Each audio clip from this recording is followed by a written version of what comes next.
नमस्ते. केदार सीकर सनातन संस्कार चॅनलमध्ये आपले सहर्ष स्वागत आहे. आज आपण ऐकणार आहोत BGM 043 म्हणजेच भगवद्गीता मराठी भाष्य पुस्तक वाचन भाग क्रमांक 43.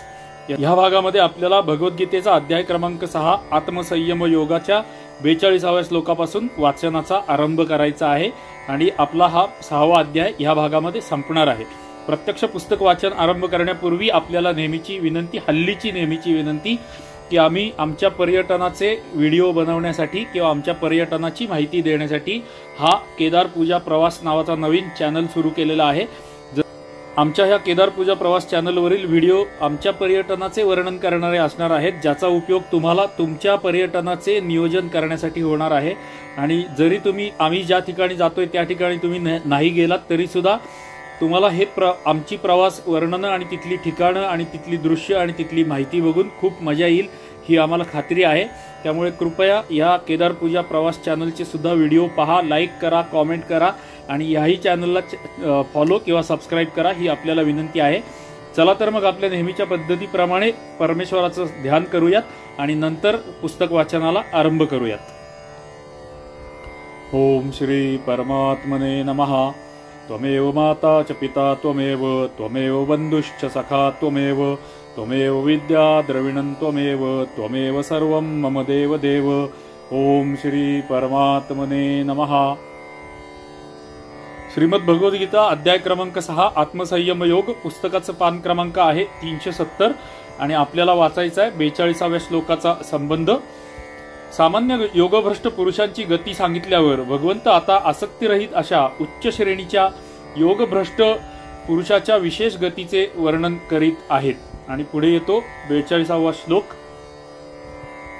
अथवा योगिनामेव कुले भवति धीमताम् एतद्धि दुर्लभतरम लोके जन्म यदि दृशम. अर्थ बघूया.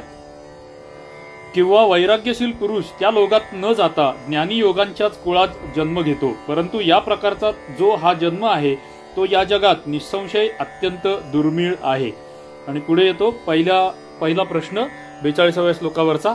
अथवा याचा प्रयोग कशासाठी केलेला आहे? उत्तर. योगभ्रष्ट पुरुषांपैकी ज्यांच्या मनात विषयासक्ती असते ते स्वर्गादी लोकांमध्ये आणि पवित्र अशा श्रीमंताच्या घरात जन्म घेतात, परंतु जे वैराग्यवान पुरुष असतात, जे कोणत्याही लोकी जात नाहीत आणि त्यांना श्रीमंताच्या घरीही जन्म घ्यावा लागत नाही, ते सरळ ज्ञानवान सिद्धयोग्यांच्याच घरी जन्म घेतात. अशा पुरुषांना पूर्वी सांगितलेल्या योगभ्रष्टांपेक्षा वेगळे दाखवण्यासाठीच अथवा याचा प्रयोग केलेला आहे. पुढचा प्रश्न. स्वर्गादी पुण्य लोकांची प्राप्ती ही तर सर्व योगभ्रष्टांना व्हायला हवी. तेथील सुख भोगल्यानंतर त्यातील काही पवित्र अशा श्रीमंतांच्या घरामध्ये जन्म घेतात आणि काही योग्यांच्या घरामध्ये. अथवा या शब्दाने असा भावार्थ घेतल्यास काय हरकत आहे? उत्तर. असे मानणे योग्य नव्हे, कारण ज्या पुरुषांना भोगांबद्दल खरेखुरे वैराग्य आहे त्यांना स्वर्गादी लोकांमध्ये जाऊन पुष्कळ वर्षे तेथे राहणे आणि भोग भोगणे म्हणजे शिक्षेप्रमाणेच होय. अशा प्रकारे भगवत प्राप्तीमध्ये उशीर होणे हे वैराग्याचे फल होऊ शकत नाही, म्हणून वरील अर्थ मानणे हेच योग्य होय. पुढचा प्रश्न. योग्यांच्या कुळामध्ये असे वैराग्यवान पुरुष जन्म घेतात यावरून असे सिद्ध होते की ते योगी नक्कीच गृहस्थ असतात, कारण गृहस्थाश्रमामध्येच जन्म होऊ शकतो आणि श्रीमताम याचा अर्थ करताना अशा योग्यांना ज्ञानी म्हटले आहे. मग गृहस्थ सुद्धा ज्ञानी असू शकतात काय? सुंदर प्रश्न आणि त्याचं उत्तर. भगवत तत्वाचे यथार्थ ज्ञान सर्व आश्रमांमध्ये होऊ शकते. गीतेमध्ये ही गोष्ट चांगल्या प्रकारे प्रमाणित केली आहे. इतर शास्त्रातही याची अनेक उदाहरणे मिळू शकतात. महर्षी वसिष्ठ, याज्ञवल्क, व्यास, जनक, अश्वपदी आणि रैक्य इत्यादी महापुरुषांनी गृहस्थाश्रमात राहत असताना ज्ञान प्राप्त करून घेतले होते. पुढचा प्रश्न. योगिनाम या पदामध्ये आलेल्या योगी या शब्दाचा अर्थ ज्ञानवान योगी असा न मानता साधक योगी असा मानला तर काय हरकत आहे? उत्तर. असे मानल्यामुळे श्रीमताम हा शब्द व्यर्थ ठरेल. याशिवाय भगवंतांनी दुर्लभतरम या पदानेही हेच सुचवले आहे की असा जन्म पवित्र अशा श्रीमंतांच्या घरातल्या जन्मापेक्षा अत्यंत दुर्लभ होय. म्हणून येथे धीमताम या विशेषणाने युक्त योगिनाम या पदांमध्ये आलेल्या योगी या शब्दाचा अर्थ ज्ञानवान सिद्ध योगी असा मानणे हेच बरोबर होय. पुढचा प्रश्न. योगांच्या कुळामध्ये होणाऱ्या जन्माला अत्यंत दुर्लभ असे का म्हटले आहे? उत्तर. परमार्थ साधनासाठी किंवा योग साधनासाठी जितक्या सोयी योग्याच्या कुळात जन्म घेतल्यावर मिळू शकतात तितक्या स्वर्गात, श्रीमंतांच्या घरात किंवा अन्यत्र कुठेही मिळू शकत नाहीत. योग्यांच्या कुळात तेथील अनुकूल वातावरणाच्या प्रभावामुळे मनुष्य प्रारंभीच्या आयुष्यात योग साधनेस लागू शकतो. दुसरी गोष्ट अशी की ज्ञानी पुरुषाच्या कुळात जन्म घेणारा अज्ञानी राहत नाही. हा सिद्धांत श्रुतीनेही प्रमाणित केलेला आहे. जर महात्मा पुरुषाच्या महिमा आणि प्रभाव यांच्या दृष्टीने पाहिले तर महात्म्यांच्या कुळात जन्म झाल्यावर काय सांगावे, कारण महात्म्यांचा संघ सुद्धा दुर्लभ, अगम्य व अमोघ असा मानलेला आहे. यामुळे असा जन्म अत्यंत दुर्लभ आहे असे म्हणणे योग्यच होईल. इथे प्लस किंवा अधिकचं चिन्ह दिलेलं होतं आणि त्याचा अर्थ खाली दिलेला आहे. वरती एक स्टार पण गेला होता. त्याचे दोन्हीचे अर्थ आपण वाचूयात. याच्या कुळात, स्टारचा अर्थ असा होता, याच्या कुळात किंवा ब्रह्मज्ञानी पुरुषाच्या कुळात कोणीही अब्रह्मवित नसतो. तो शोक व पाप यांच्यातून तरुण जातो, हृदय ग्रंथीपासून मुक्त होऊन अमर होतो, म्हणजे जन्म मृत्यूतून कायमचा सुटतो. पुढचा अधिकच्या चिन्हाचा संदर्भ. परंतु महात्म्यांचा संघ दुर्लभ, अगम्य आणि अमोघ असतो. हे नारद भक्ती सूत्रामधलं वाक्य आहे. आणि आता आपण पुढे जाऊयात, पुढच्या पानाकडे जाऊयात. अधिकच्या चिन्हानंतरचं वाक्य पुन्हा एकदा वाचतो. यामुळे असा जन्म अत्यंत दुर्लभ आहे असे म्हणणे योग्यच होय. पुढच्या पानावर जाऊया. पुढच्या पानावर येतो 43व्या श्लोकाचा संबंध. ज्ञानवान योगी कुलात जन्म घेणाऱ्या योगभ्रष्ट पुरुषाची त्या जन्मी जी परिस्थिती असते ती आता भगवंत सांगत आहेत पुढच्या 43व्या श्लोकामध्ये. तत्र तम बुद्धी संयोगम लभते पौर्वदेहिकम यतते च ततो भूयः संसिद्धौ कुरुनंदन. अर्थ बघूया. तेथे त्या पहिल्या शरीरात संग्रह केलेल्या बुद्धिसंयोगाला म्हणजे समत्व बुद्धिरूप योगाच्या संस्कारांना अनायासे प्राप्त होतो आणि हे कुरुनंदना त्याच्या प्रभावाने तो पुन्हा परमात्म प्राप्तिरूप सिद्धीसाठी पूर्वीपेक्षा अधिक प्रयत्न करतो. पहिला प्रश्न 43व्या श्लोकावरचा. यत्र तत्र हे पद फक्त योग्यांच्या कुलातील जन्माचा संकेत करते की पवित्र, श्रीमंत आणि ज्ञानवान योगी या दोघांच्याही घरातील जन्माचा? उत्तर, यामागील श्लोकामध्येच योगी कुलाचे वर्णन आलेले आहे आणि त्या कुलामध्ये जन्म घेण्यास देवादी शरीरांचे व्यवधानही नाही, म्हणून तेथे तत्र या पदाने योगी कुलाचा निर्देश आहे असे मानणेच योग्य आहे. पुढचा प्रश्न. मग पवित्र अशा श्रीमंतांच्या घरी जन्म घेणाऱ्या साधकांना बुद्धिसंयोग प्राप्त होत नाही काय? उत्तर, हे सुद्धा पूर्वाभ्यासाच्या प्रभावामुळे विषय भोगांपासून बाजूला जाऊन भगवंतांकडे ओढले जातात. ही गोष्ट पुढील श्लोकात स्पष्ट केलेली आहे. आणि पुढचा प्रश्न. पूर्वीच्या शरीरामध्ये संगृहीत केलेला बुद्धीचा संयोग प्राप्त होणे म्हणजे काय? सुंदर प्रश्न आणि त्याचं उत्तर. कर्मयोग, भक्तियोग, ध्यानयोग आणि ज्ञानयोग इत्यादी साधनांपैकी कोणत्याही साधनाद्वारे जितका समभाव पूर्वजन्मी प्राप्त झालेला आहे तो या जन्मी अनायासे जागृत होणे म्हणजेच बुद्धीचा संयोग प्राप्त होणे होय. पुढचा प्रश्न. ततः या पदाचा येथे काय अभिप्राय आहे? उत्तर, योगी कुलामध्ये जन्म झाल्यामुळे आणि तेथे पूर्वसंस्काराशी संबंध असल्यामुळे तो योगभ्रष्ट पुरुष पुन्हा विनासायास योग साधनेस लागतो असा ततः या पदाच्या प्रयोगाने भावार्थ दाखवलेला आहे. आणि पुढे येतो 44व्या श्लोकाचा संबंध. आता भगवंत पवित्र अशा श्रीमंतांच्या घरात जन्म घेणाऱ्या योगभ्रष्ट पुरुषाच्या परिस्थितीचे वर्णन करीत आहेत आणि योग जाणून घेण्याच्या इच्छेने महत्व सांगत आहेत 44व्या श्लोकामध्ये.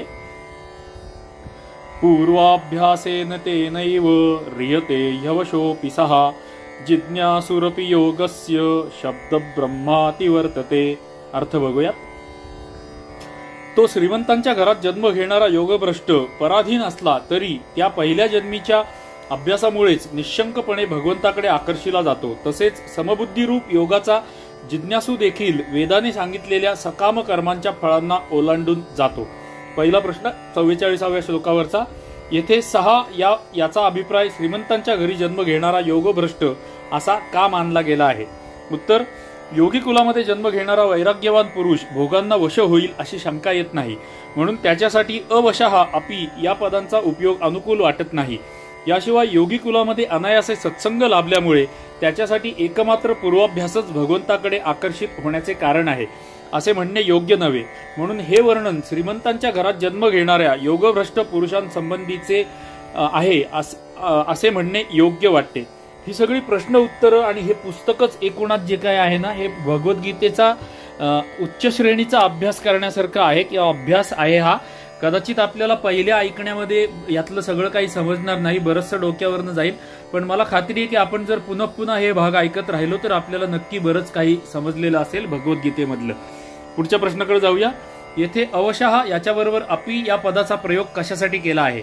उत्तर, जरी पवित्र अशा सदाचारी धनवानांचे घर हे सामान्य श्रीमंतांच्या घराप्रमाणे भोगामध्ये अडकवणारे नसते, तरीही तेथे कोणत्या तरी कारणाने योगभ्रष्ट पुरुष स्त्री, पुत्र, धन, मान, सन्मान इत्यादी भोगांना बळी पडला, तरीही पूर्वजन्मीच्या अभ्यासाच्या बळावर भगवत प्राप्तीच्या साधनाला लागतो, असा याचा भावार्थ आहे. पुढचा प्रश्न, पूर्वाभ्यासेनं या पदाबरोबर एव याच्या प्रयोगाचे तात्पर्य काय? उत्तर, भोगांना वश झालेल्या पुरुषाला विषय जालातून सोडवून भगवंताकडे आकर्षित करण्यास पूर्वजन्मीच्या अभ्यासाचे संस्कार हेच मुख्य कारण होय. याच अभिप्रायाने पूर्वाभ्यासेनं या पदाबरोबर एवचा प्रयोग झालेला आहे. पुढचा प्रश्न, जिज्ञासुहू याच्याबरोबर अपीच्या प्रयोगाचा उद्देश काय? उत्तर, समबुद्धीरूप योगाची प्रशंसा करण्यासाठी येथे अपीचा प्रयोग केलेला आहे. याचे तात्पर्य असे की जो योगाचा जिज्ञासू असतो तो योगाबद्दल श्रद्धा बाळगतो आणि योग प्राप्त करून घेण्याचा जो प्रयत्न करतो तो मनुष्यही वेदोक्त सकाम कर्मांच्या फलस्वरूप या लोकीचे व परलोकीचे भोगजन्य सुख ओलांडून जातो.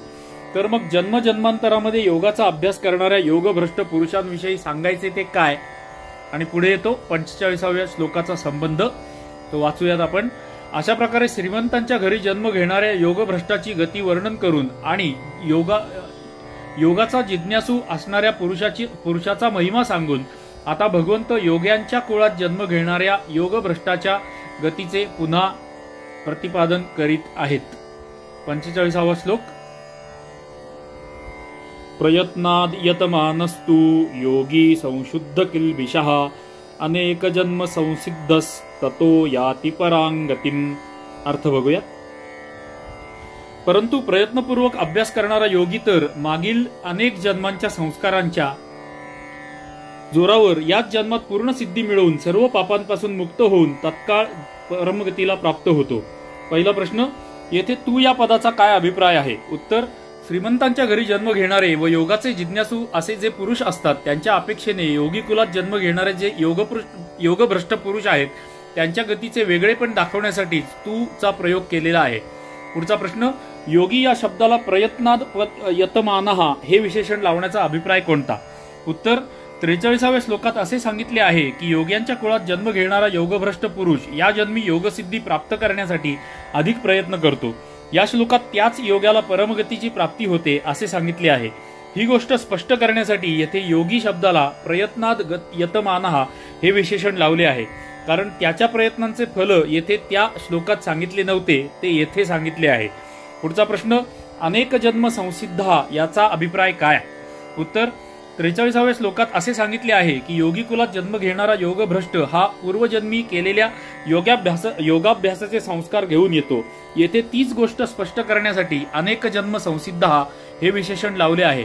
याचा अभिप्राय असा की मागील जन्मांमध्ये केलेला अभ्यास या जन्मातील अभ्यास हे दोन्हीही त्याला योगसिद्धीची प्राप्ती करून देण्यासाठी म्हणजेच साधनेच्या पराकाष्ठेपर्यंत पोहोचण्यासाठी कारण आहेत.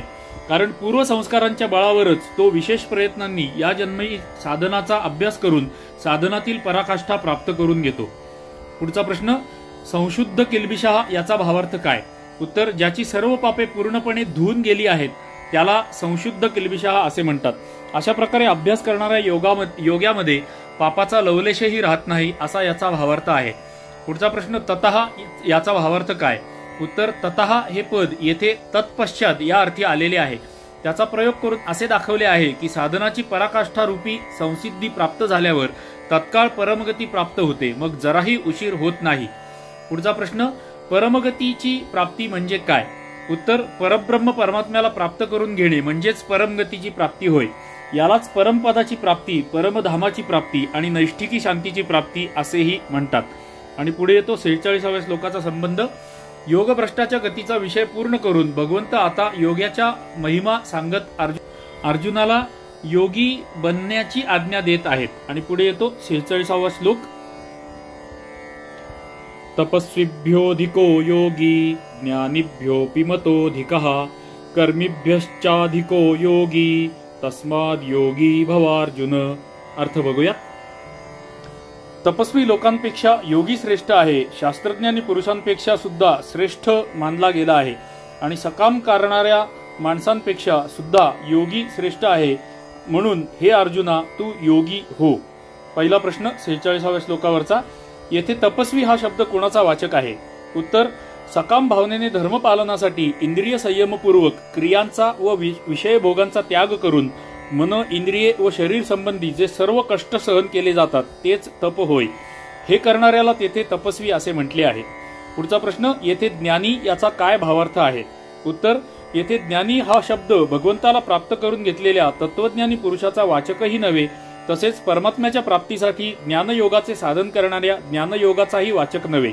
येथे ज्ञानी हा शब्द फक्त शास्त्र आणि आचार्य यांच्या उपदेशाप्रमाणे विवेक बुद्धीने सर्व पदार्थांना जाणणारा शास्त्रज्ञ अशा पुरुषाचा वाचक आहे.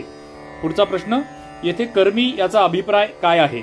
उत्तर, स्त्री, पुत्र, धन आणि स्वर्गादी यांच्या प्राप्तीसाठी यज्ञ, दान, पूजा, सेवा इत्यादी शास्त्रविहित शुभकर्मे सकाम भावनेने करणाऱ्याचे नाव कर्मी होय. पुढचा प्रश्न.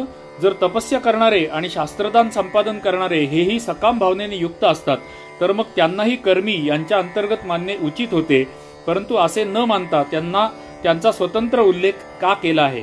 उत्तर, येथे कर्मी या शब्दाचा प्रयोग इतक्या व्यापक अर्थाने झालेला नाही. सकाम भावनेने यज्ञ, दान इत्यादी शास्त्रविहित क्रिया करणाऱ्याचेच नाव कर्मी होय. यामध्ये क्रियेची बहुलता आहे. तपस्वी पुरुषांमध्ये क्रियेचे प्राधान्य नाही, तर मन आणि इंद्रिये यांच्या संयमाचेच प्राधान्य आहे व शास्त्रज्ञानी पुरुषांमध्ये शास्त्रीय बौद्धिक आलोचनेचे प्राधान्य असते.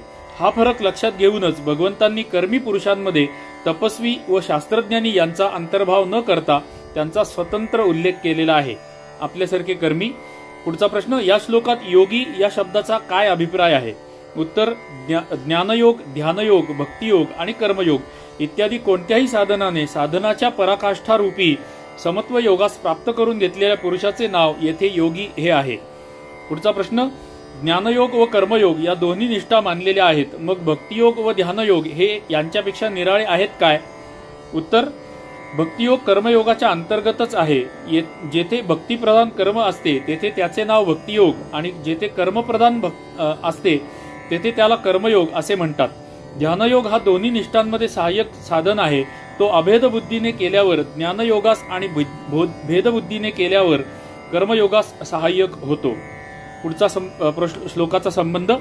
पूर्वीच्या श्लोकात भगवंतांनी योगी हा सर्वश्रेष्ठ असल्याचे सांगून अर्जुनाला योगी बनण्यास सांगितले, परंतु ज्ञानयोग, ध्यानयोग, भक्तियोग आणि कर्मयोग इत्यादी साधनांपैकी अर्जुनाने कोणते साधन करावे या गोष्टीचे स्पष्टीकरण केलेले नाही. म्हणून ते आता आपल्यावर अनन्य प्रेम करणाऱ्या भक्त योग्याची प्रशंसा करीत अर्जुनास आपल्याकडे आकर्षित शेवटच्या श्लोकामध्ये करत आहेत. आणि पुढे येतो 47वा श्लोक. आपल्यासाठी असलेल्या भक्तियोगाची प्रशंसा भगवंत करीत आहेत. योगिनामपि सर्वेषां मद्गतेनान्तरात्मना श्रद्धावान भजते यो मां समे युक्ततमो मतः. अर्थ बघूया. सर्व योग्यांच्या मध्ये सुद्धा जो श्रद्धावान योगी माझ्याविषयी लावलेल्या अंतरात्म्याने मला निरंतर भजतो तो योगी मला परमश्रेष्ठ म्हणून मान्य आहे. म्हणजे परमेश्वराचं भजन करणारा जो आहे तो परमेश्वरास परमश्रेष्ठ म्हणून आहे. पहिला प्रश्न. येथे योगिनाम या पदाबरोबर अपि याच्या प्रयोगाचे आणि सर्वेशाम हे विशेषण वापरण्याचे काय तात्पर्य आहे?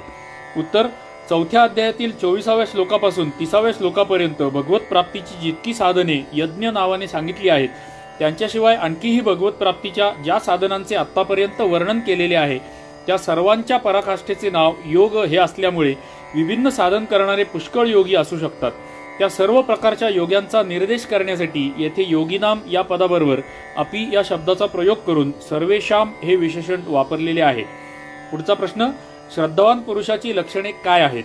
उत्तर, जो भगवंताच्या अस्तित्वाबद्दल, त्यांच्या अवतारांबद्दल, त्यांच्या वचनांवर अचिंत्यानंत अशा दिव्य गुणांबद्दल, नामांबद्दल, लीलेबद्दल तसेच त्यांचा महिमा, शक्ती, प्रभाव आणि ऐश्वर इत्यादींबद्दल ते प्रत्यक्षपणे असल्याप्रमाणे त्यांचेबद्दल अढळ विश्वास बाळगतो त्याला श्रद्धावान असे म्हणतात. पुढचा प्रश्न. मदगतेनं या विशेषणाबरोबर अंतरात्मा हे पद कशाचे वाचक आहे? उत्तर, याद्वारे भगवंत असे दाखवतात की मलाच सर्वश्रेष्ठ, सर्व गुणाधार, सर्व शक्तिमान आणि महान प्रियतम असे जाणल्यामुळे ज्याला माझ्याबद्दल अनन्य प्रेम वाटते आणि त्यामुळे ज्याचे मन बुद्धिरूपी अंतःकरण अचल, अढळ आणि अनन्य भावनेने माझ्यामध्येच स्थित झालेले आहे, त्या अंतःकरणाला मदगत अंतरात्मा किंवा माझ्यामध्ये संयुक्त झालेला अंतरात्मा असे म्हणतात. पुढचा प्रश्न, अनन्य प्रेमाने भगवंतामध्ये स्थित राहणाऱ्या मनबुद्धीलाच मदगत अंतरात्मा असे का म्हटले आहे? भय आणि द्वेष इत्यादी कारणांनीही मनबुद्धी भगवंतांमध्ये लावता येते ना? सुंदर प्रश्न आहे आणि त्याचं उत्तर लावता येते आणि कोणत्याही कारणाने मनबुद्धी परमात्म्यामध्ये लावली जाण्याचे फळ परम कल्याण हेच आहे. परंतु येथील हा प्रसंग भगवंतामध्ये प्रेमाने मनबुद्धी लावण्याचा आहे, भय व द्वेषपूर्वक लावण्याचा नव्हे. कारण भय किंवा द्वेष यांच्यामुळे ज्याची मनबुद्धी भगवंतामध्ये लावली जाते त्याला श्रद्धावान असेही म्हणता येत नाही आणि परमयोगी असेही मानता येत नाही. यानंतर 7व्या अध्यायाच्या प्रारंभीच भगवंताने मद्यासक्त मनाहा असे म्हणून अनन्य प्रेमाचा संकेत दिला आहे. म्हणजे भगवंताची भक्ती प्रेमाने करायला पाहिजे, कोणत्या तरी भीतीने किंवा द्वेषामुळे किंवा सूड उगवण्याच्या हेतूने करायला नाही पाहिजे. प्रेमाने भगवंताची भक्ती करायला पाहिजे, तर परमेश्वर आपल्याला प्रिय मानतात. पुढे वाचूयात. याशिवाय गीतेमध्ये ठिकठिकाणी भगवंतामध्ये प्रेमपूर्वक मनबुद्धी लावण्याची प्रशंसा केलेली आहे, म्हणून येथे असेच मानणे योग्य होय. पुढचा प्रश्न, येथे माम हे पद भगवंतांच्या सगुण रूपाचे वाचक आहे की निर्गुण रूपाचे? उत्तर, येथे माम हे पद निरतिशय ज्ञान, शक्ती, ऐश्वर्य, वीर्य आणि तेज इत्यादींचा परम आश्रय असलेल्या सौंदर्य, माधुर्य आणि औदार्य यांच्या अनंत समुद्र असलेल्या परम दयाळू, परम सुहृद, परम प्रेमी, दिव्य, अचित्यानंद, नित्य, सत्व, अज आणि अविनाशी, सर्वांतर्यामी, सर्वज्ञ, सर्वशक्तिमान, सर्व दिव्य,